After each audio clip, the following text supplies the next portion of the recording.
Hello, this is Jennifer Pollard, and I am here for the presentation Religion in Schools, Current Trends. The purpose of this presentation is to inform the school board and the public of the current policies and trends of religion in schools.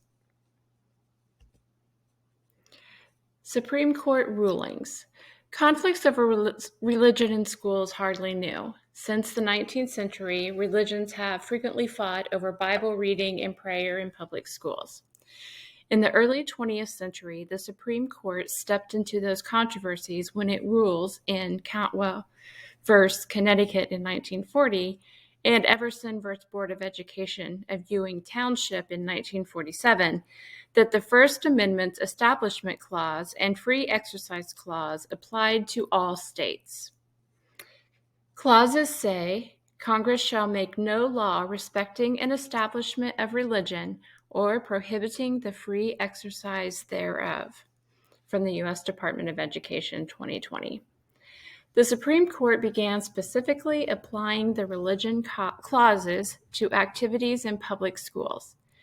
In McCollum v. Board of Education in 1948, invalidated the practice of having religious instructors from different denominations enter public schools to offer religious lessons during the day. Zorich v. Clausen in 1952 upheld an arrangement by which public schools excused students during the school day so they could attend religious classes away from school property. The Supreme Court ruling in Engel v. Vattel 370 U.S. 421 in 1962, the Supreme Court ruled that school-sponsored prayer in public schools violated the Establishment Clause of the First Amendment, according to the U.S. Department of Education in 2020. Since 1963, the Supreme Court has banned organized Bible reading for religious and moral instruction. The year 2000, prohibiting school-sponsored prayer at high school football games. Governing constitutional principles, in particular, contexts related to prayer. A few examples are prayer during non-instruction time.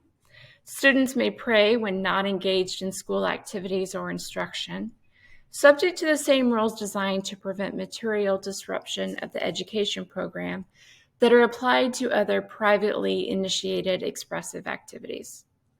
Students may read or study religious materials, say grace before meals, lunchtime, discuss religion with students at recess. A combination of prayer during instruction time. Schools have the discretion to dismiss students to off-premises religious instruction, provided that schools do not encourage or discourage participation in such instruction or penalize students for attending or not attending.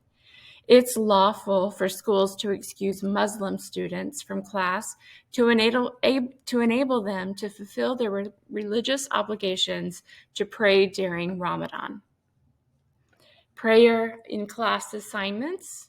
Students may express their beliefs about religion in homework, artwork, and other written and oral assignments, free from discrimination based on the religious perspective of their submissions. Such home and classroom work should be judged by academic standards for substance and relevance, and against other legitimate pedagogical concerns identified by the schools. The rights of the students.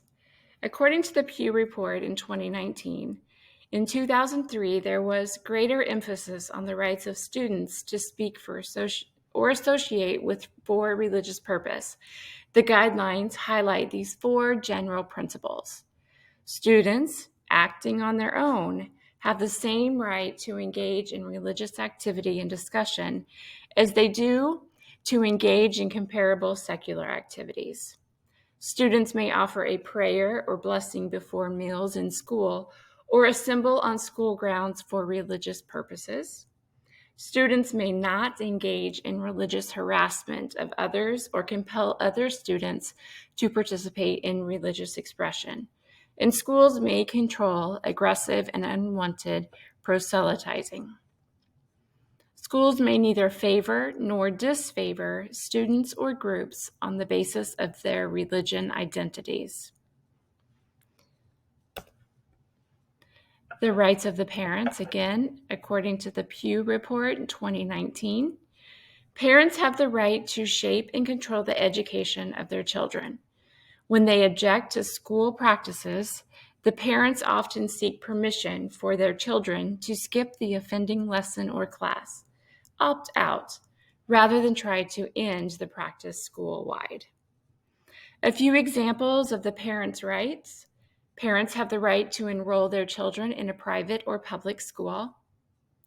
After the West Virginia State Board of Education versus Barnett in 1943, the court's decision rested on the right of all students, not just those who are religiously motivated, to resist compulsory recitation of official orthodoxy, political or otherwise. An example of this is Jehovah's Witness students. Most of them remain seated at their desk or in a chair quietly during the Pledge of Allegiance. Other students are allowed to do that now also, and to show respect, they just sit quietly. Due to many parents' religious or moral concerns on issues of sexuality and reproduction, districts have also allowed parents to opt out their children from these topics with no punishment to the children. So, in other words, the student won't receive a grade for being there or not being there. So if the student is not there, they will not receive a grade for that. So it will not be counted against them. Rights of the teacher. Without a question, public school employees retain their rights to free exercise of religion. When off duty, school employees are free to engage in worship, proselytizing, or any other lawful faith-based activity. But when they are acting as representatives of a public school system, however, courts have said their rights are constrained by the Establishment Clause. Courts have ruled that public schools have substantial discretion to regulate the religious expression of teachers during instructional hours, especially when students are required to be present. The courts also ruled, however, that again, attempts by schools to extend that control into non-instructional hours constitute an overly broad intrusion on the teacher's religious freedom, again, according to the Pew Report in 2019. Religion in the curriculum. The court's decisions about officially sponsored religious expression in schools consistently draw a distinction between religious activities like worshiping the Bible, worshiping, which are designed to inculcate religious sentiments and values, and teaching about religion, which is both constitutionally permissible and educationally appropriate. Public schools may teach the Bible as literature, include lessons about the role of religion and religious institutions in history, or offer courses on comparative religion. Public schools may not provide religious instruction.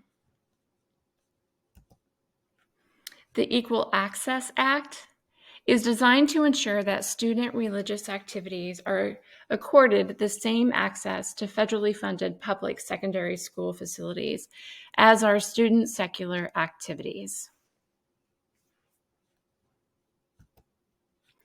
These are my references: the Pew Report on October of 2019, Religion in Public Schools, and the U.S. Department of Education, January of 2020, Guidance on Constitutionally Protected Prayer and Religious Expression in Public Elementary and Secondary Schools.